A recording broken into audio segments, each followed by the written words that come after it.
Also this week, WWE announced that co-branded pay-per-views would be the norm moving forward. Now, they haven't announced any length or anything like that. I got to say, I'm all for it.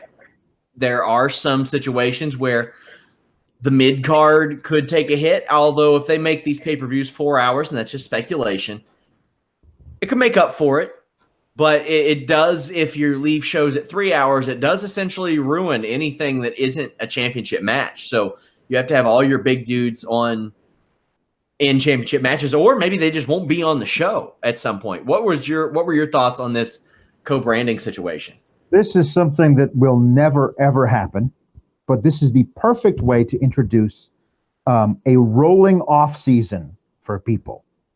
Like, the guy goes in and he's the champion for a while, then he loses and he loses his rematch, and he's off for 6 weeks or a month, 2 months.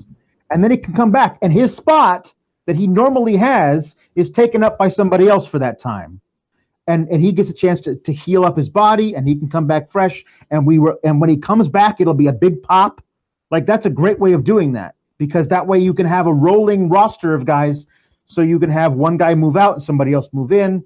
But they'll never do that. I don't know. I do worry that some of the better mid-carders could be sent by the wayside, and they are not going to be happy about that. Already we're seeing something new with 205 Live. That's 2 weeks in a row that the cruiserweights haven't been on Raw.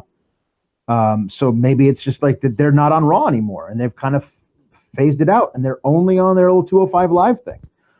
So, we'll see. But they're moving guys around a little bit now as far as who gets to be on where. Tonight was different because of the full 2-hour match. But there were a lot of storylines that have been going on that were kind of not present tonight. I thought for sure we were going to get a Good Brothers versus Revival tease for their inevitable pre-show match this Sunday. But that didn't happen. So